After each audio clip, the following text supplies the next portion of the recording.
अबू बकर उमर उस्मान अली, अबू बकर उमर उस्मान अली, अबू बकर उमर उस्मान अली, अबू बकर उमर उस्मान अली।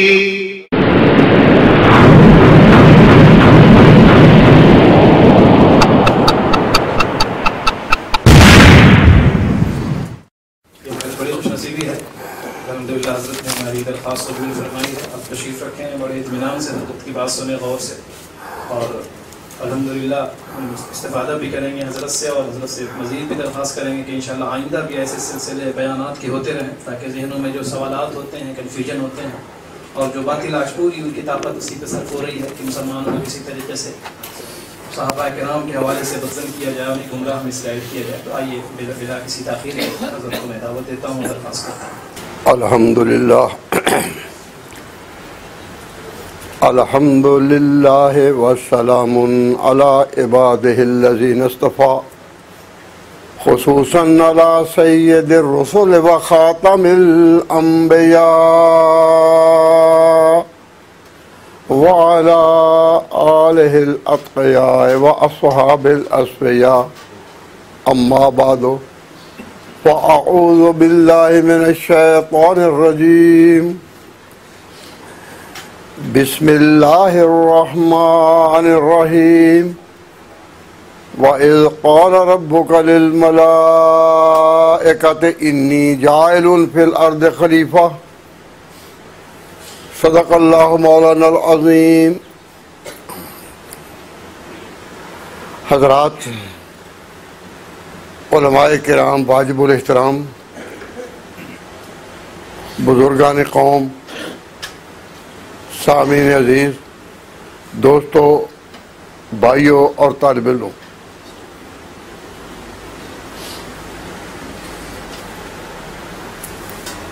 अल्लाह तबारक व तआला की तरफ से हिदायत का नूर आसमान से उतरता है। हिदायत का नूर आसमान से उतरता है। इसे वही भी कहते हैं, हुक्म इलाही भी कहते हैं। तो हिदायत का नूर आसमान से उतरता है, इसमें इंसानों का अपना कोई दखल नहीं। अल्लाह ही बेहतर जानता है कि इंसानों के लिए हिदायत किस बात में है, और अल्लाह किन बातों से राज़ी और किन बातों से नाराज़ है, ये भी खुदा ही बताता है। तो हिदायत का नूर ज़मीनी चीज़ है या आसमानी? आसमानी। खुदा की तरफ से हिदायत का नूर उतरता है, और ज़मीन वालों को फिर इस बात का पाबंद किया जाता है, क्या ज़मीन वालों तुम अब अमल के लिए तैयार हो जाओ। इल्म का नूर उधर से और अमल की जिद्दोजहद यहाँ से।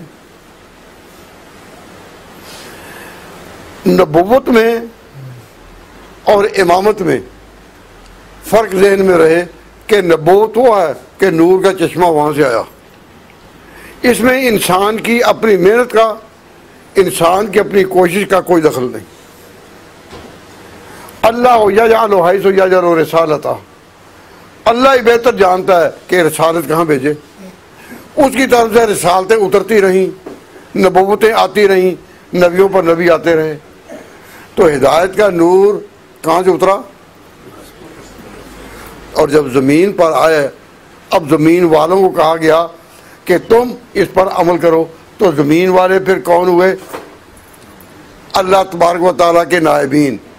अल्लाह ताला ने फरिश्तों को ही कहा था इन्नी जाइलुन फिल अर्द खलीफा, कि मैं ज़मीन में अपना नायब बनाऊँगा।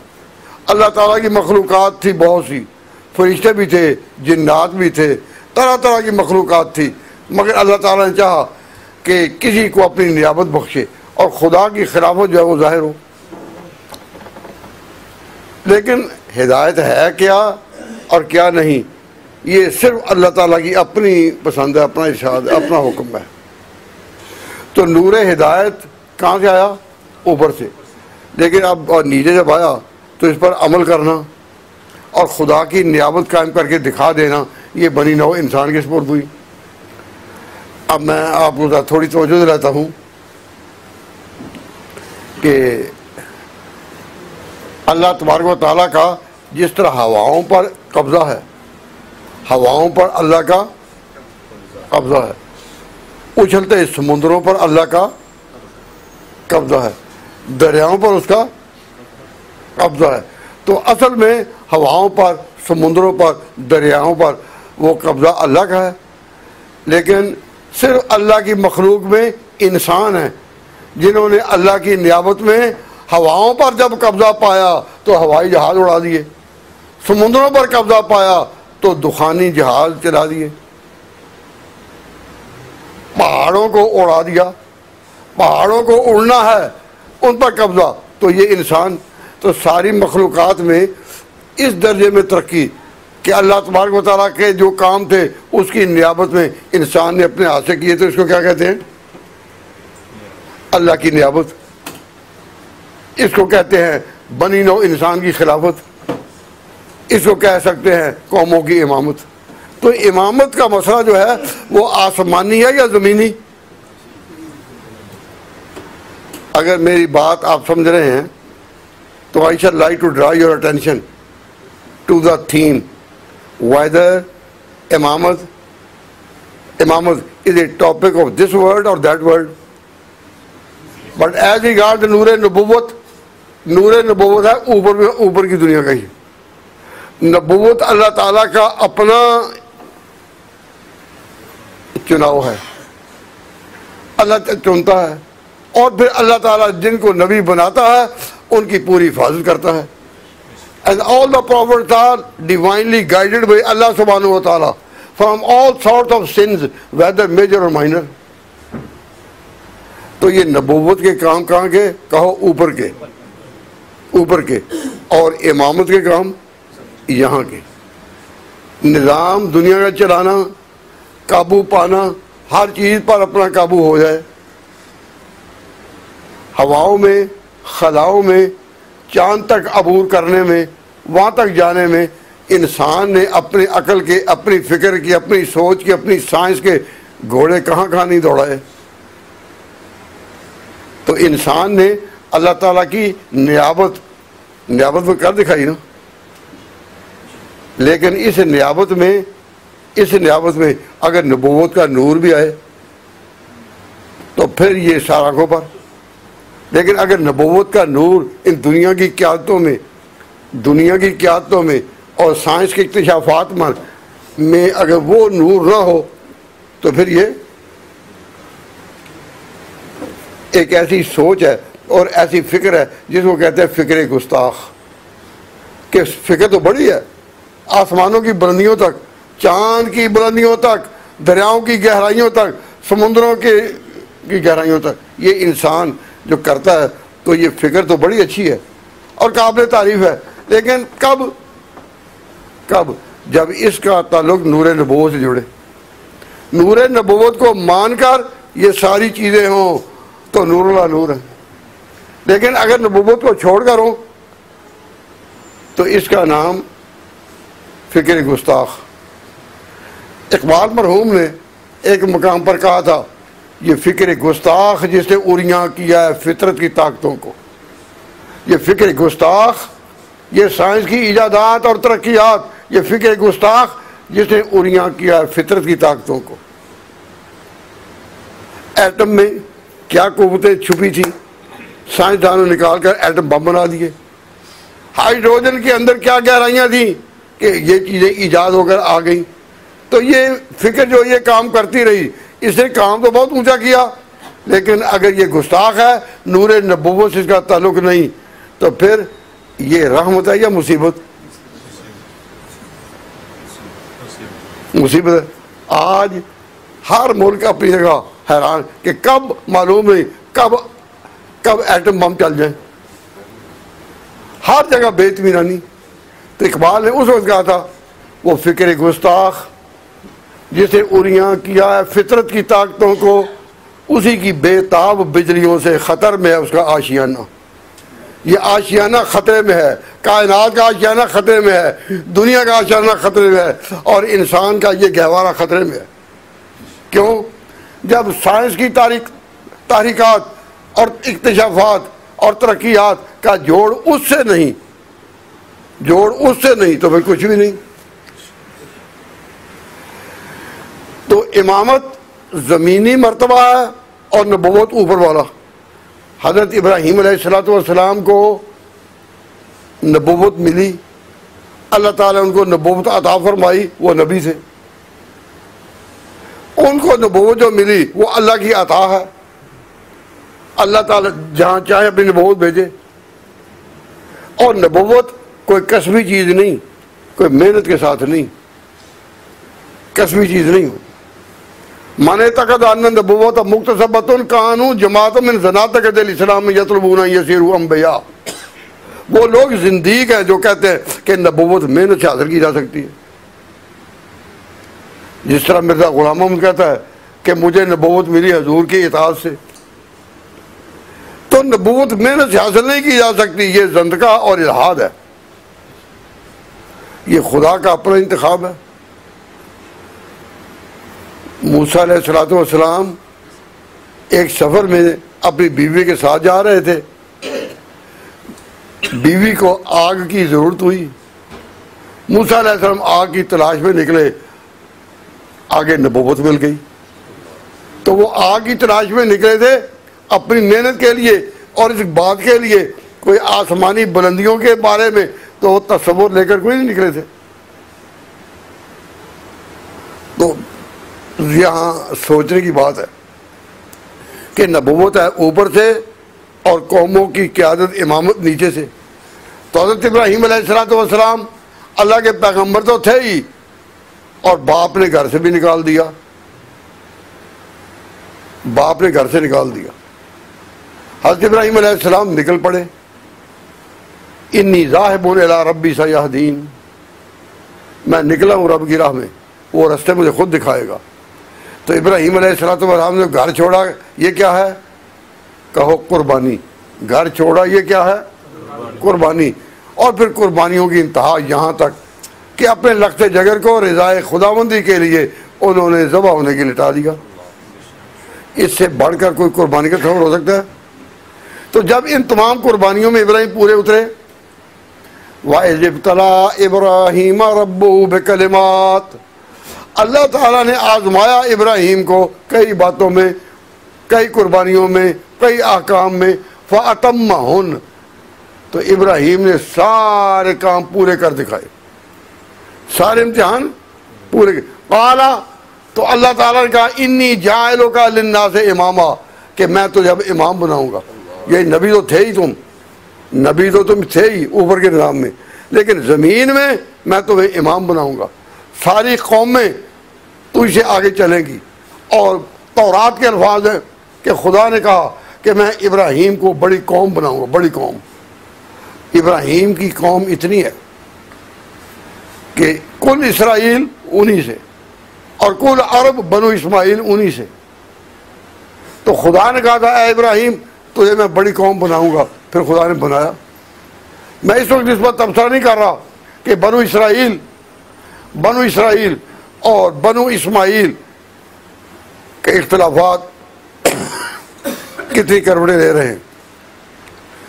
मैं तवज्जो सब दिलाता हूँ कि इब्राहीम अलैहिस्सलाम को जो खुदा ने इमाम बनाया, तो उसका क्या माना कि इब्राहीम का जो आदम का मकाम, जो नूह का मकाम, कि सारी दुनिया आदम की औलाद, और फिर तूफान आया नूह के वक्त में तो सारी दुनिया नूह की औलाद, फिर सारी दुनिया जो है वो इब्राहीम अलैहिस्सलाम की वारिस।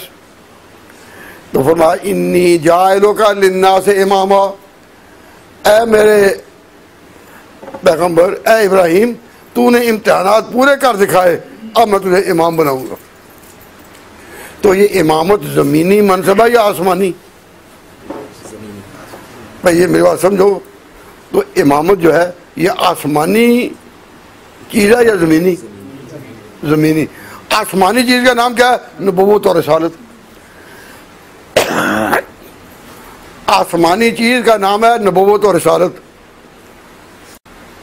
और ज़मीनी चीज़ का नाम हुकूमत, ज़मीनी चीज़ का नाम खिलाफत, ज़मीनी चीज़ का नाम इमामत, ज़मीनी चीज़ का नाम सल्तनत, ज़मीनी चीज़ का नाम क़याम हुदूद। तो जो भी खुदा ताला के हुक्म की ताबेदारी में ज़मीनी मेहनत की जाए वो सारी ज़मीनी है। तो इमामत आसमानी है या ज़मीनी? ज़मीनी। और ये आज खुद मिली या कुर्बानियों से?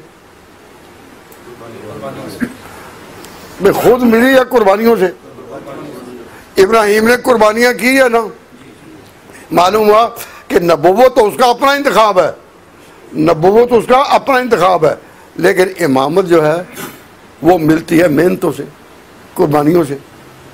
आज भी जो लोग दुनिया में मेहनतें और कुर्बानियां ना करें तो फिर कौमों की इमामत उनको नहीं मिलेगी। आज मुसलमानों को कहा जाता है कि मुसलमान पीछे क्यों हो गए और ये क्यों आगे बढ़ गए, दोवले यूरोप और अमेरिका वगैरह, ये लोग आगे किस तरह बढ़ गए? वजह यह कि कौमी इमामत के लिए और कौमों की पेशवाई के लिए जो कुर्बानियाँ चाहिए इज्तिमाई शक्ल में, तो मुसलमानों ने पिछले 1000 साल से ये कुर्बानियाँ छोड़ रखी हैं या नहीं? नबी पाक सल्लल्लाहु अलैहि वसल्लम से तो ये सिलसिला ठीक बिल्कुल चलता रहा चंद सदियों तक, लेकिन जब मुसलमानों ने ये कुर्बानी छोड़ दी और इसके वारिस बन गए यूरोप वाले और अमेरिका वाले, सिर्फ उनकी फ़िक्र चली, लेकिन फ़िक्र गुस्ताख थी, नबूवत के साथ वाबस्ता ना थी। जब नबूवत के साथ वाबस्ता ना थी तो सारी दुनिया का आशियाना अब लहरा रहा है, टकरा रहा है, पता नहीं क्या हो जाए। सुबह आत होती है, शाम पता नहीं होता क्या होगा, और शाम को पता नहीं होता सुबह क्या होगा। तो बुजुर्गान मोहतरम, इस बात को अच्छी तरह समझें कि इमामत ज़मीनी चीज़ है या आसमानी? नंबर 2, नबूवत मिलती है बगैर मेहनत के और इमामत मिलती है बगैर, ये बगैर मेहनत के या मेहनत के और कुर्बानियों से।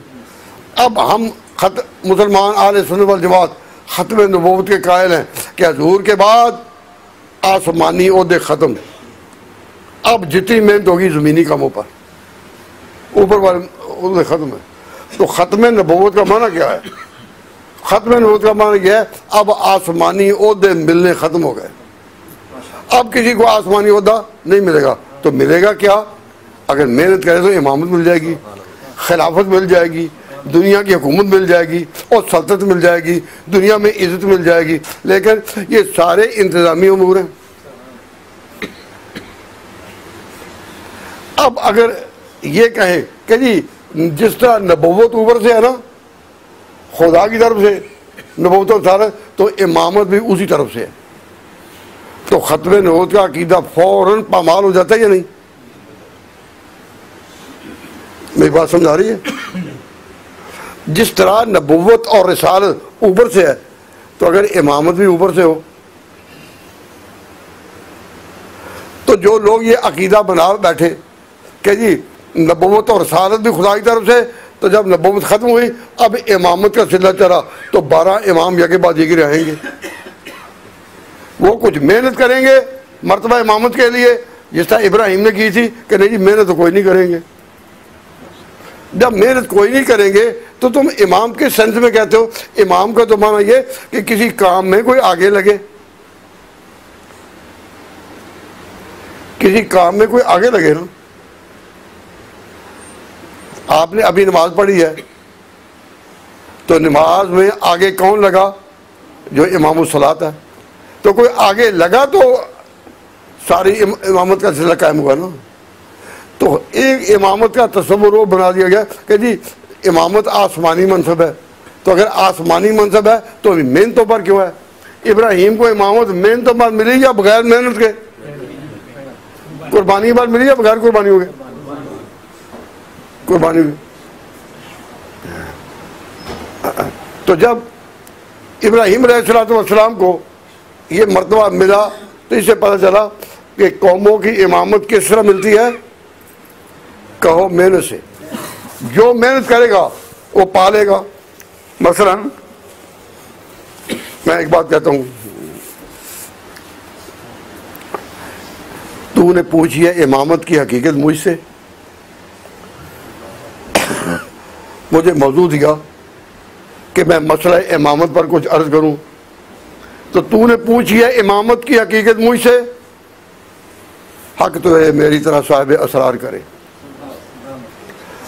हक तुझे मेरी तरह साहिब असरार करे, है वही तेरे ज़माने का इमाम बरहक जो तुझे ज़ाहिर मौजूद से बेजार करे। कि जो खुदा के ताला की तरफ से मकाम इमामत पर लाए जाते हैं उनकी पहली पहचान जो तुझे ज़ाहिर मौजूद से बेजार करे, मौत के आईना में तुझको दिखाकर रुखे दोस्त ज़िंदगी और भी तेरे लिए दुश्वार करे। फितना मिल्लत बैज़ा है इमामत उसकी जो मुसलमान को सलातीन का परस्तार करे। इसमें इशारा किया मिर्ज़ा ग़ुलाम अहमद की तरफ। मिर्ज़ा ग़ुलाम अहमद ने इंडिया में ये दावा किया कि मैं इमाम बनकर आया हूँ, तुम्हारा इमाम हूँ। आए काहे के लिए कि ताकि मुसलमानों को कहूँ कि अंग्रेज़ों की इताअत फ़र्ज़ है।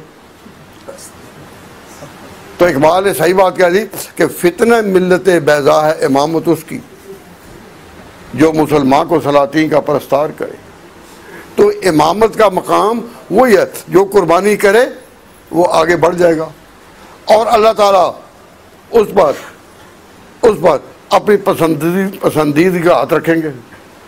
तो हासिल कलाम क्या है कि इमामत आसमानी मनसब है या ज़मीनी? ये ज़मीनी मनसब है। और नबूवत और रिसालत आसमानी। नबूवत और रिसालत खुदा का इंतखाब और इमामत ये कौमों की सल्तनत और कौमों का निज़ाम। तो मैं आप हजरात को इस तरफ तवज्जो दिला रहा हूँ कि अहले सुन्नत वल जमात का अक़ीदा ये है कि नबूवत और रिसालत हजूर पर ख़त्म। अब कोई आसमानी ओहदा नहीं, कोई आसमानी ओहदा नहीं। हत्ता कि क़यामत से पहले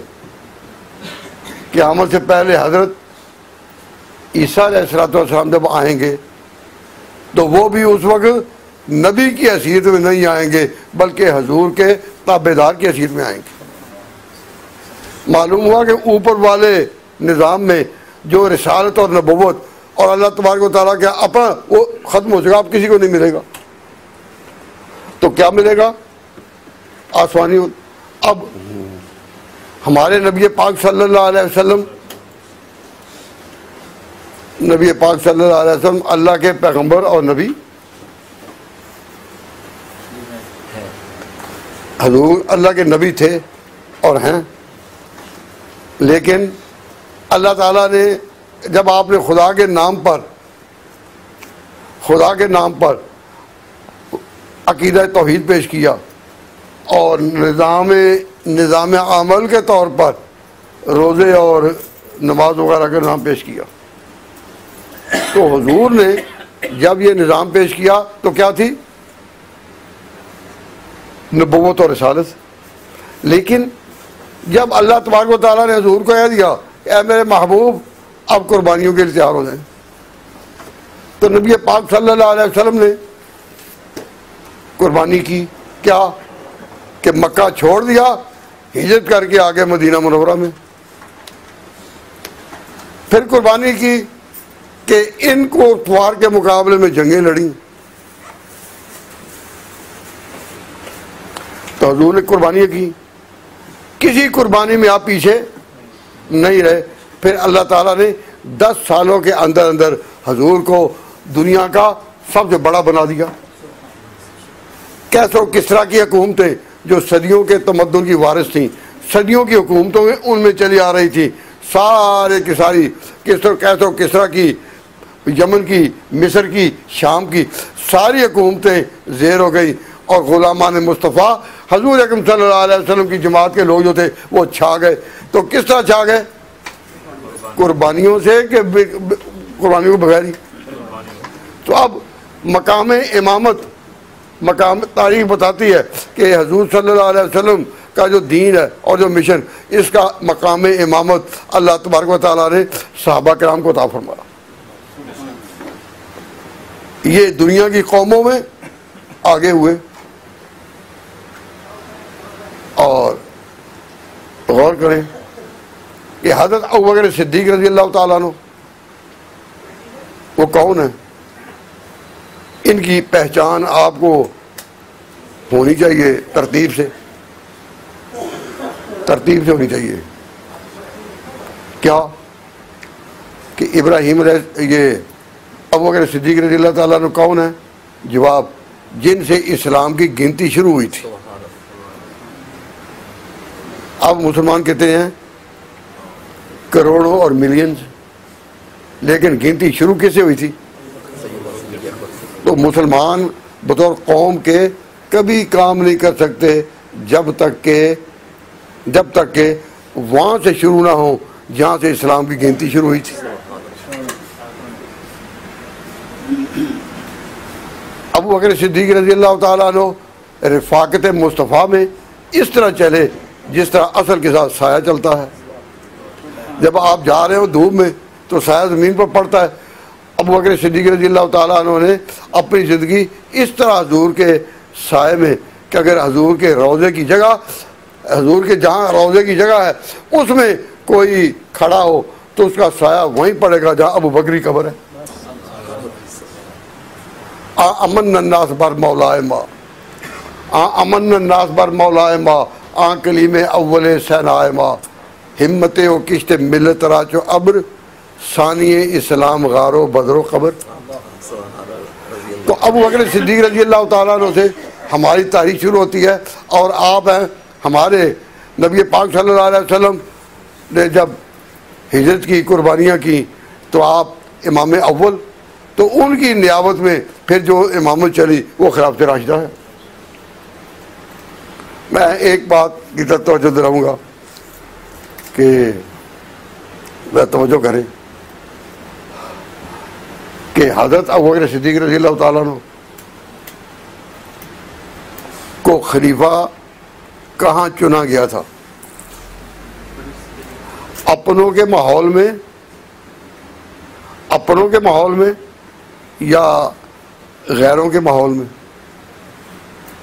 नबी पाक सल्लल्लाहु अलैहि वसल्लम की जब वफ़ात हुई तो हज़रत सल्लल्लाहु अलैहि वसल्लम का जस्द खाकी वो मस्जिद नबी में पड़ा था और सारे मुहाजिरीन सहाबा वहीं थे।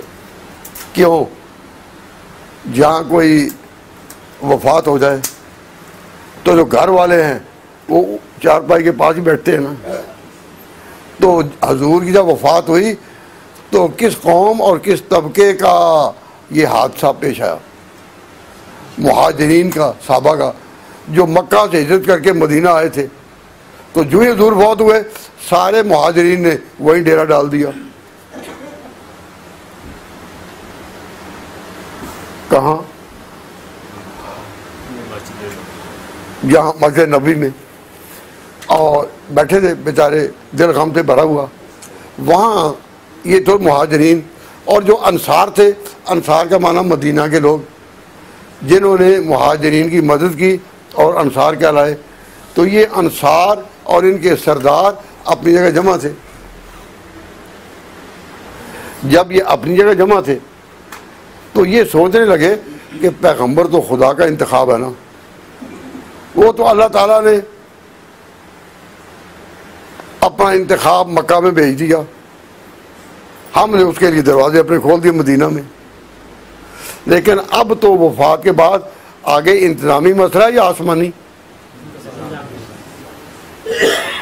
क्यों जी? इंतजामी मसला है ना, आसमानी।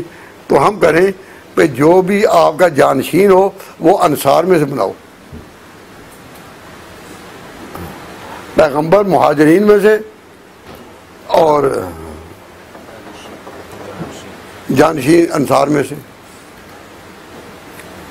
और सारा मशवरा हो रहा है। लेकिन मशवरा करने वाले जो थे वो एक बात को नहीं जानते थे कि मुसलमानों को जमा रखना, मुसलमानों को जमा रखना, उसके लिए सिर्फ इस्लाम की आवाज़ काफ़ी नहीं थी। अरबों पर जो काबा का रोब था, काबा किन के पास था? मक्के वालों के पास। काबा किन के पास था? हजूर तो मदीना के थे, वफात मदीना में हुई, सल्तनत मदीना थी, इसके ताजदार यही थे। लेकिन अंसार ने ये बात ना सोची कि हम अगर अपने में से किसी को जानशीन रसूल बना लें तो उसके साथ वो जो काबा की निस्बत है और काबा वो तो नहीं ना रहेगी। तो जानशीन रसूल तो वो होना चाहिए कि जिसकी काबा की निस्बत भी कायम होता है कि उसकी हैबत से और उसके रोब से सल्तनत चले। इसीलिए हुजूर अकरम सल्लल्लाहु अलैहि वसल्लम फरमाया था अल अइम्मतु मिन कुरैश, कि मेरे बाद जो अइम्मा हों, जो कौमों की इमामत करने वाले हों, वो काबा के मुतवल्लियों में से हों तो उसकी हैबत से सारा अरब दबेगा। क्यों? इसलिए कि पहले भी तारीख यही चली आ रही थी कि कुरैश की इज्जत कितनी, इलाफ कुरैश इलाफिम शताए व सैफ फलियाबुदू रब्बा हाज़िल बैत। जब अरबों के तिजारती काफिले चलते थे और डाकू पड़ते थे, लेकिन अगर पता चल जाए कि ये काफिला काबा के मुतवल्लियों का है, डाकू पीछे हट जाते थे। डाकू के दिलों में भी हुजूर का इज्जत और एहतराम थी, हुजूर का नहीं यानी काबा की इज्जत और एहतराम थी। तो ये बड़ी शान थी। तो किसी ने तो मुहाजिरीन कहाँ थे वफात के बाद?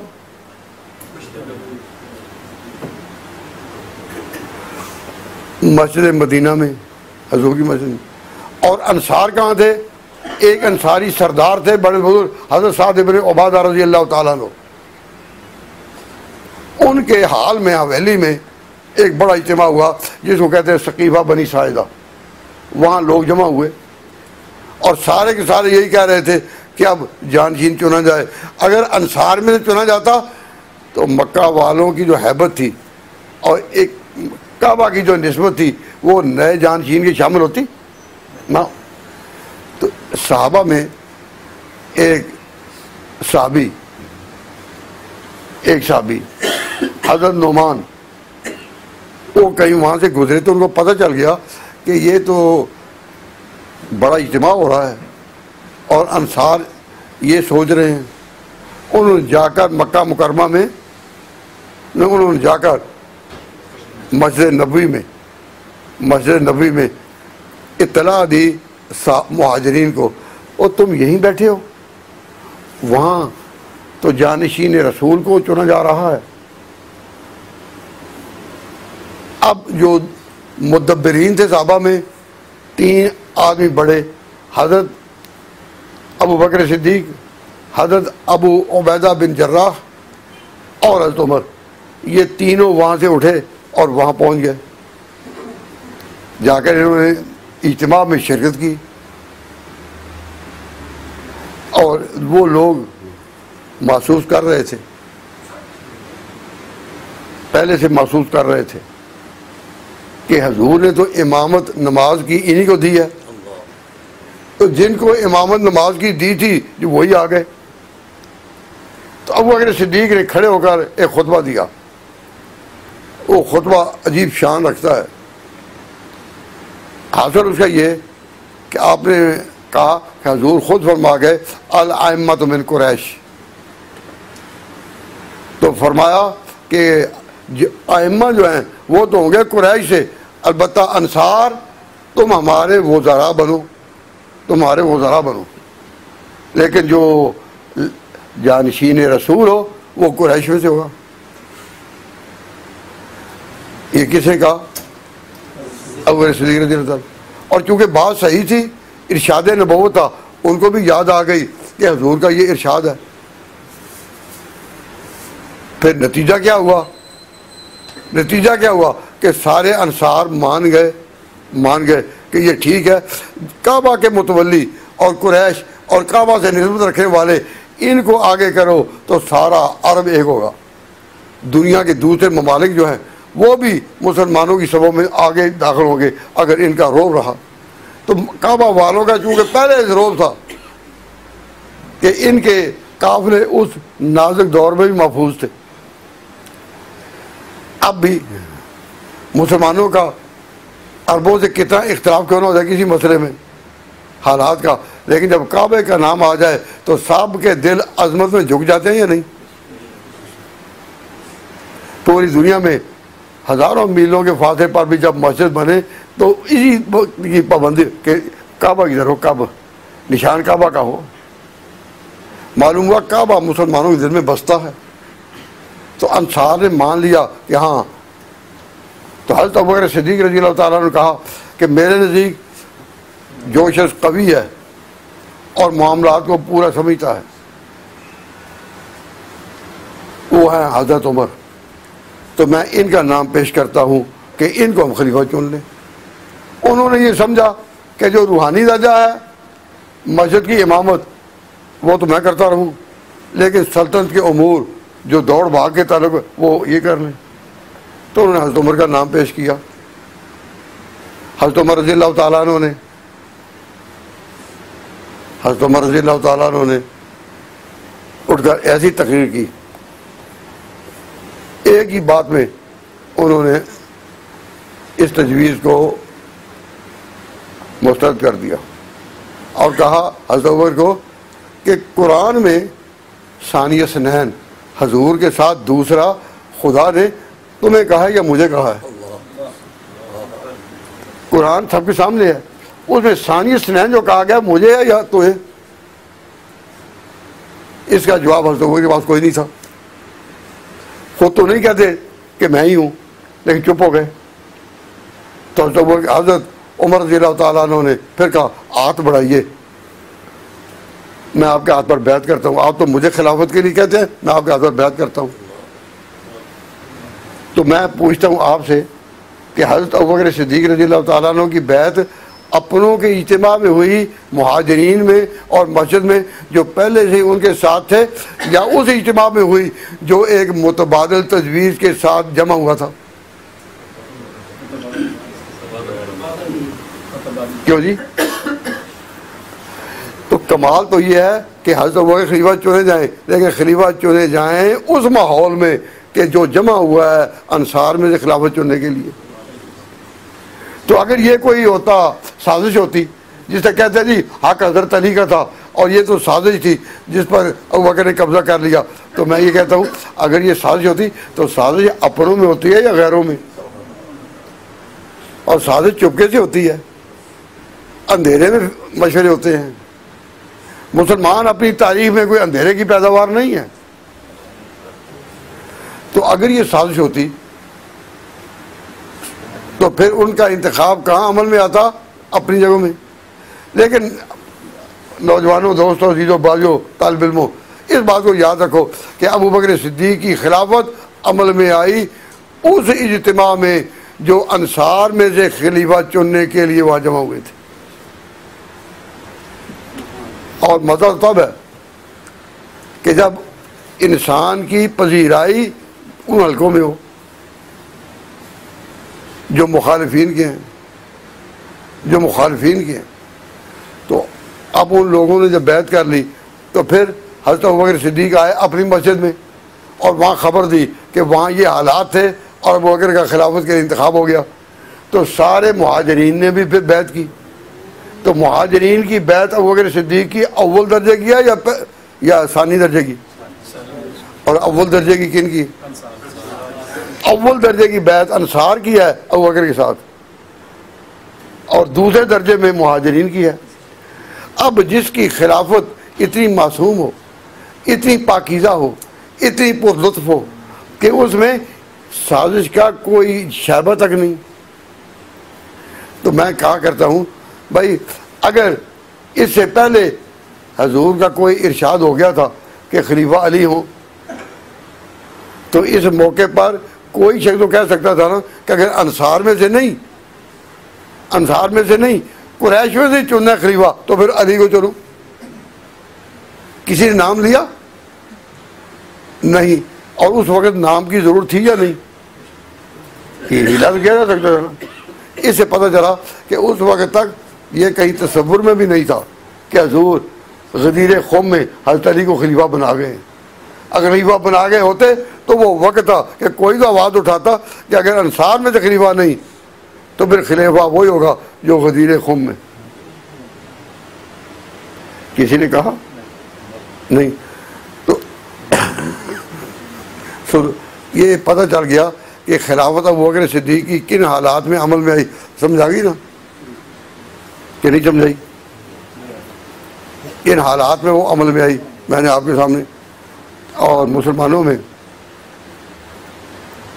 बैत में तो ताख़ीर हो सकती है, वोटिंग में ताख़ीर हो सकती है, लेकिन नमाज में ताख़ीर नहीं हो सकती। नमाज में तो वक्त पर आना ही है। जो ही नमाज का वक्त आया तो नमाज में इमामत फिर वही जो हजूर ने कायम की थी।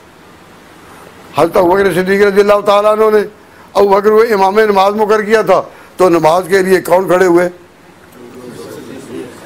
और जिन्होंने बैत की और जिन्होंने अभी तक नहीं की वो तो हज़ारों थे ना, बहुत बड़ा इज्तिमा था। अभी बैत कर रहे थे लेकिन नमाज का वक्त आ गया तो सब ने उनके पीछे नमाज पढ़ी। और उनके पीछे नमाज पढ़ने वालों में हज़रत अली भी थे, हज़रत अली भी थे। मैंने एक जगह ये बयान किया कि हज़रत अली भी थे तो ना मानने वालों ने उल्टा करके कि कहाँ खड़े थे कि हज़रत अली के वहाँ थे तो कहाँ खड़े थे? तो मैंने कहा हज़रत खालिद बिन वलीद के दाईं तरफ। तारीख ने उस जगह को भी महफूज कर दिया। हज़रत खालिद बिन वलीद के दाईं तरफ खड़े थे। अब अच्छा मैं तुम तो अब ताज्जुब इसको करते हो, लेकिन सारी उम्मत का ये इजमाई मसला है कि नबी पाक सल्लल्लाहु अलैहि वसल्लम का दीन जो है आफाकी है। आफाकी का माना ये सिर्फ ये सारी दुनिया के लिए है, सारी कायनात के लिए है या अपने फैमिली के लिए? तो कुछ लोग अकीदा करते हैं कि नबी करीम का दीन आग के बाद चलेगा अहले बैत से, फैमिली ऑफ द प्रॉफिट। और मुसलमान पूरी दुनिया में इसी बात पर डटे हैं कि हुजूर का दीन यूनिवर्सल है, यूनिवर्सल है, covering all the zone of the world and all the time to come and covering all the walks of life. हुजूर का दीन यूनिवर्सल है या मकामी है? तो अगर ये कहें कि नहीं मकामी तो हम पूछते भी फिर तुम ही बताओ कि नबी पाक सल्लल्लाहु अलैहि वसल्लम बाद हिदायत किससे फैलेगी? क्या मतलब? मैंने कहा हजूर का सबसे बड़ा रिश्ता किससे था? हजूर का वफात के वक़्त सबसे बड़ा रिश्ता किससे था? जवाब हज़रत फातिमा से। हज़रत फातिमा उनकी बेटी थी और यहाँ तक फरमाया कि फातिमा मेरे जन्नत का टुकड़ा है। किसकी शान में कहा? हज़रत फातिमा। तो हज़रत फातिमा नबी पाक सल्लल्लाहु अलैहि वसल्लम के बाद कितना अर्सा दुनिया में रही? 6 महीने, और वो भी बीमार, 6 महीने बीमार रही। अब अगर जानशीनी रसूल ख़ानदान में चलनी हो तो फिर अल्लाह ताला क्या इस पर कादर नहीं थे कि हज़रत फातिमा को लंबी उम्र दे देते? वो अपने वालिद के दीन को दुनिया में फैलाती। तो अल्लाह ने हज़रत फातिमा को कितना वक़्त दिया? भाई समझा रही है? हज़रत फातिमा कितना अर्सा हजूर के बाद रही? 6 महीने। और हज़रत आयशा सिद्दीक़ा उम्मुल मोमिनीन वो कब तक रही? निसफ सदी। हजूर के बाद निसफ सदी तक वो जिंदा रही और पूरी दुनिया में कुरान और हदीस का दर्ज देती रही। दुनिया में इल्म फैलाया उम्मुल मोमिनीन ने, दुनिया में अमल फैलाया और झंडे लहराए उमर बिन खत्ताब, उस्मान गनी ने, और रूहानियत के मकाम को कायम रखा हज़रत अबू बकर ने। और अकीदा ये दिया कि मुसलमानों जो इमामत है वो तो कौमी दर्जे की है, लेकिन एक दर्जा मोहब्बत का भी होता है। मोहब्बत वो क्या कि अहले सुन्नत वल जमात वही हैं जिनकी अहले बैत से मोहब्बत हो। तो मोहब्बत किन की? अहले बैत की। और इमामत किन की? सहाबा की। ईमान माँ, इस्लाम माँ, चीस्त इस्लाम माँ इस्लाम मा इताअत खुलफाए राशिदीन, ईमान मा मोहब्बत आले मोहम्मद अस्त। जो शख्स मोहब्बत आले बैत के साथ मोहब्बत नहीं रखता और इनका जिक्र इज्जत से नहीं करता, अजमत से नहीं करता, वो अहले सुन्नत वल जमात नहीं। अहले सुन्नत वल जमात वही है कि जिनका अहले बैत के साथ वो मोहब्बत का ताल्लुक हो। क्यों? इसलिए कि ये फूल जो है किस बाग के हैं? ये बाग रिसालत के फूल हैं, ये बाग रिसालत के फूल हैं। तो अल्लाह ताला चाहते तो हज़रत आयशा को उम्र देते कितनी, निसफ सदी तक, लेकिन अल्लाह ताला ने ये काम लिया उम्र मोमिनीन से, हज़रत आयशा सिद्दीक़ा से। तो हम इस बात में हक बजानब है कि खुदा का फैसला और उसका इंतखाब और उसकी तकवीन गलत नहीं। हज़रत हसन भी अवाइल उम्र में शहीद कर दिए गए।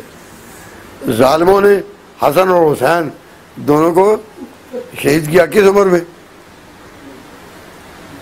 बड़ी उम्र नहीं थी, अभी बड़ी उम्र नहीं थी, ये शहीद कर दिया और करबला का वाक़या पेश आया। तो अगर अल्लाह ताला का मंशा ये होता कि दीन फैले हज़रत हसन और हुसैन से, तो इनको बूढ़े होने तक, लंबी उम्र तक अल्लाह ताला ज़िंदगी देते कि वो फातिमा की औलाद हैं। लेकिन हम देखते हैं कि लंबी उम्र में आगे बड़े बड़े कौन हैं? अबू हुरैरा। अबू हुरैरा नबी पाक के रिश्तेदार नहीं, लेकिन हजूर की अमानतों के वारिस हैं, आपकी हदीसों के हाफिज हैं और उम्मत का पहला शेखुल हदीस सबसे बड़ा वो यही है, हज़रत अबू हुरैरा। अब हजूर ने काबा का कोई दर्जा है, बड़ा दर्जा है, तो काबा के ऊपर कदम रखने का किसी को हक है। लेकिन हजूर ने अजान के लिए जब बिलाल को काबा पर चढ़ाया, तो वो काबा पर उस वक्त चढ़ाने के लिए हज़रत हसन को तजवीज़ नहीं कर सकते थे। तो नबी की शान क्या कि काबा की पुकार किसके लिए? मुसलमानों के लिए। और इसके लिए हज़रत बिलाल को काबा की छत पर भी चढ़ा दिया। फिर आपकी उम्मत की वज़ूदें, उम्मत की राहतें और उम्मत की कुल्फतें और उम्मत की मेहनतें, ये सारी की सारी इस तरह हुई। आज इस वक्त आप बताएं कि हजूर के दीन के और हजूर के मिशन को लेकर इन मुल्कों में जो आप लोग आए हैं, तो हजूर का मिशन यूके में किन लोगों के जरिए चला? उम्मत के जरिया या ख़ानदान के जरिया? ख़ानदान, हाँ, उम्मत के जरिए चला। अमेरिका में उम्मत के जरिया, इंडोनेशिया में उम्मत के जरिया, मलेशिया में उम्मत के जरिया, बरोबार में उम्मत के जरिया। जो न थे खुद राह पर औरों के हादी हो गए। जिनको खुद रास्ते का पता नहीं था वो दुनिया में रास्ता बताने वाले हो गए। तो मैं इन अगले बात पर अपनी बात ख़त्म करता हूँ। आप दुआ करें कि अल्लाह ताला मुसलमानों को अपने इसी अकीदा पर कायम रखे कि नबूवत और रिसालत आसमानी मनसब है और खिलाफत और इमामत ज़मीनी मनसब है। ये जानते हुए कि हज़रत इब्राहीम ने कुर्बानियाँ की तो मर्तबा इमामत मिला। तो जब इनसे पूछा जाए कि तुम जिसे इमामत के कायल हो, वो इमामत कब? कहते वो इमाम अभी अपनी माँ के पेट में ही है, तो अल्लाह ताला उसको इमामत सरफराज कर देते हैं। तो इब्राहीम को अल्लाह ताला ने इमामत सरफराज कब किया? जब माँ के पेट में थे या जब कुर्बानियों में कामयाब हुए? तो इस इमामत से वो नतीजा अखज़ करना हमें तो समझ नहीं आता। उनके लिए भी दुआ करें, अल्लाह उनको समझने की तौफीक अता फरमाए। हमारी किसी से दुश्मनी नहीं, हम हक समझाना चाहते हैं, अल्लाह की राह बताना चाहते हैं। तो अल्लाह तबारक व तआला जल्ल शानहू ने हज़रत इब्राहीम को जो इमामत दी, कुर्बानियों के बाद या कुर्बानियों से पहले? तो ये कहना कि इमाम तो माँ के पेट में ही इमाम होता है, पर ये बातें हमें समझ नहीं आती। तो मैं तो कहता हूँ कि तालिब इल्मों को भी समझाओ, इस बात पर आओ, हमारा दीन यूनिवर्सल है, ये इंसानों के लिए पैगाम है, ये किसी ख़ानदान के लिए नहीं, किसी एक कबीले के लिए नहीं, किसी एक नस्ल के लिए नहीं, किसी के रंग के लिए नहीं। इस्लाम की दौलत रंग और नस्ल के इम्तियाज़ात से बाला है। अल्लाह ताला नबी पाक सल्लल्लाहु अलैहि वसल्लम की उम्मत में रखे तो पूरी दुनिया में जो मुसलमान फैले हैं, हुजूर का मिशन पहुंचा है, वो किन के ज़रिए? उम्मत के ज़रिया या ख़ानदान के ज़रिया? आज हम दुनिया के जिस मुल्क में जाएं तो वहाँ देखते हैं कि तबलीग जमातें वहाँ घूम रही हैं। ये किसका पैगाम दे रही हैं? अल्लाह रसूल का। ये कौन है? रिश्तेदार है कोई हुजूर के? मुसलमान है। तो मालूम हुआ कि हमें कलिमा ने हमें आपस में इतना जोड़ पैदा कर दिया कि ये उम्मत सारी जिम्मेदारियों के लिए। लेकिन हमें भी चाहिए ना, हमें चाहिए कि हम मैंने जो बातें की तो इन जुज़ियात पर अबूर करने के लिए तो जुज़ियात का मुताला चाहिए ना। अब ये एक किताब है, मैंने इन हज़रात से कहा था कि कम अज़ कम जब मदीना मस्जिद आए तो 5 सेट तो हों जब किताबों का ऐलान किया जाए। तो लाया एक ही, ये ख़त्म हो गई है। तो मैं इस वक्त अर्ज़ करता हूँ कि ये 4 किताबें क्या हैं।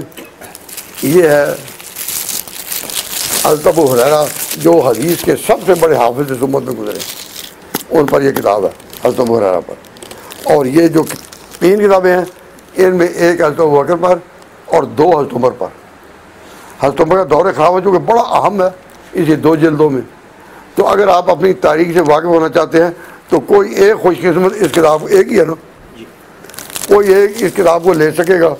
इस वक्त मैं इसका ऐलान तो नहीं कर रहा, लेकिन आइंदा के लिए अगर किसी को ज़रूरत हो तो उससे तरह बढ़ भी सकता है। लेकिन एक ही किताब है। अल्लाह तबारक व तआला ने जिसको ये सादत देनी है।